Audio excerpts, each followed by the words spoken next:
Ini juga penemuan kita. Pertama-tama yang ditemukan gambarnya adalah 3 hati sebetulnya yang kemudian menjadi sebuah pohon untuk mengingatkan kepada kita sebagai orang-orang Katolik opo to kekuatan utamane awak dhewe melangkah. Setiap kali kita melangkah itu tentu saja harus dimulai dengan cara kunjuk ing asmodal yang Romo, yang Putra, yang Roh Suci. Kita mengambil bagian dalam karya penciptaan Allah, kita mengambil bagian dalam bela rasa Sang Putra, dan selalu mohon dalam bimbingan Roh Kudus kita melakukan kegiatan-kegiatan kita. Maka ketiga hal ini sebetulnya 3 hati yang kemudian menjadi sebuah kerimbunan. Lalu dalam batangnya ada 2 akar. 2 akar ini direfleksikan. Yang pertama, maksud dan niat pribadi. Ketika kami mengumpulkan teman-teman itu, sebetulnya kami sadar bahwa teman-teman itu yo anyar ning yo lawas. Artinya anyar itu ya kita baru aja berkumpul bersama-sama dalam kerelawanan ini. Artinya memang perlu mengosongkan diri supaya bisa saling menerima satu sama lain. Tetapi banyak juga yang sebetulnya sudah pernah berkiprah dalam aneka macam kerelawanan yang lain, entah itu di tingkat kabupaten, entah itu di tingkat lokal, entah itu di tingkat apapun. Dan kita tidak pernah menutup mata, kita sudah bersyukur karena tanda-tanda itu. Tetapi itu membentuk kerelaan pribadi masing-masing yang memang memperkaya. Yang kedua, tadi Romo Wonto sudah menyebutkan, akar yang kedua adalah iman kita yang bertumbuh dari keluarga. Maka memang dibuat secara khusus dan akan dibuat secara khusus sesekali kita mengadakan pertemuan-pertemuan dalam paguyuban kerelawanan bersama dengan keluarga kita, misa keluarga atau pertemuan relawan di rumah-rumah keluarga kita masing-masing secara bergiliran. Dengan mengandaikan apa? Dari mana semangat dan keberanian itu? Ya munculnya dari keluarga. Kita juga tidak mungkin, zaman saya kecil itu ada istilahnya marijo, mati urip ning gereja. Kita kan tidak seperti itu. Asalnya dari keluarga, sangkan parane yo ning keluarga. Maka apapun yang akan kita buat sesuatu yang baik bukan hanya berhenti pada kita, tetapi akan juga menjadi kebanggaan dan syukur serta berkat bagi keluarga. Sebaliknya apapun yang nanti akan kita karyakan dalam karya-karya sosial kita juga tentu memohon dari doa-doa keluarga. Maka keluarga-keluarga kita juga akan mendapatkan berkat dari kiprah-kiprah kita. Dan iman ini bertumbuh sehingga menghasilkan pelayanan-pelayanan. Ada 5 cabang untuk melambangkan bahwa dalam Kisah Para Rasul bab 2 ayat 41 sampai 47, jemaat perdana menghidupi ajaran-ajaran para rasul, bersekutu di dalam persaudaraan, bersekutu di dalam doa, saling melayani satu sama lain, sehingga jumlah dan kehidupan mereka menjadi tanda-tanda kesaksian yang baik. Ada 5 bidang kehidupan gereja. Yang pertama, berkumpul berdasarkan pengajaran para rasul. Yang kedua, berkumpul dalam persaudaraan satu sama lain. Yang ketiga, bersekutu di dalam doa-doa. Yang keempat, bersatu di dalam pelayanan. Dan tanda-tanda kehidupan itu menjadi kesaksian atau kemartiran. Ini bukan milik kita saja. Dewan Pelayanan Pastoral Paroki juga menghidupi ini dengan cara yang lain.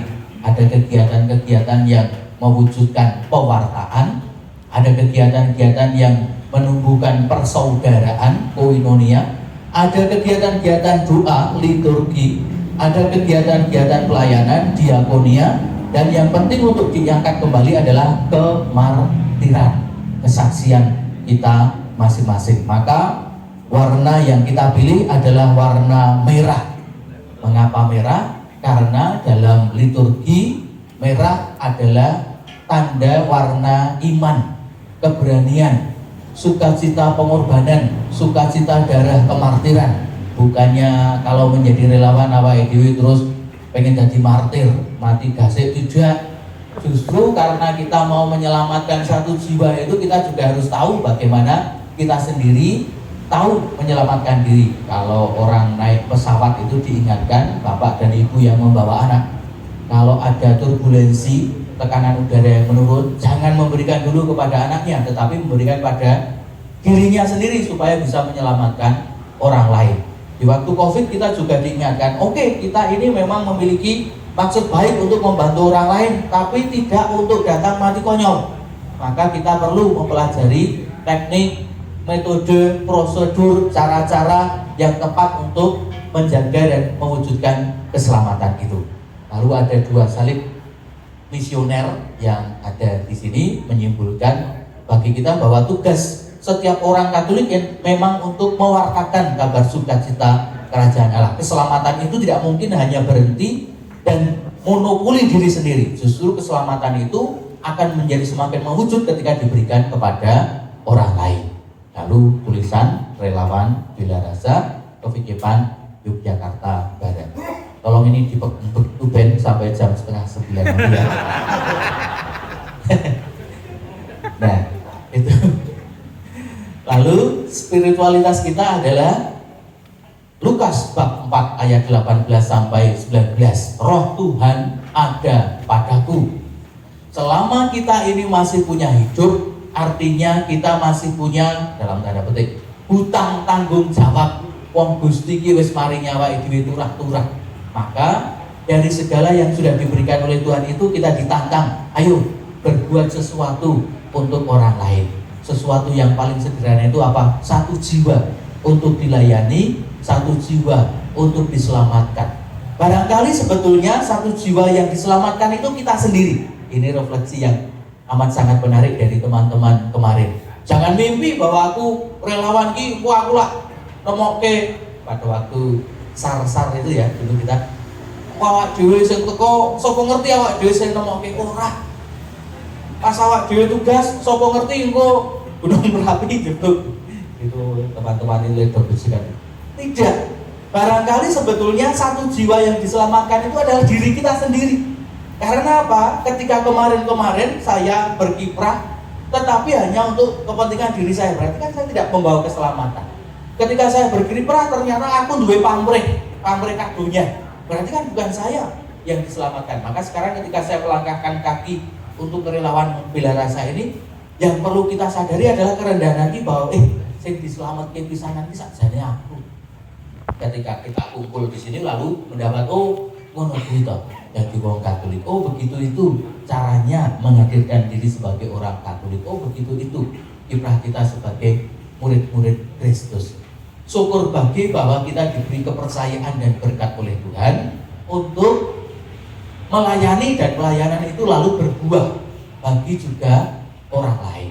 Syukur bahwa ketika kita melakukan sesuatu, pelayanan itu juga terasa manfaatnya oleh orang lain. Itu semangat kita supaya kita bisa senantiasa tetap rendah hati.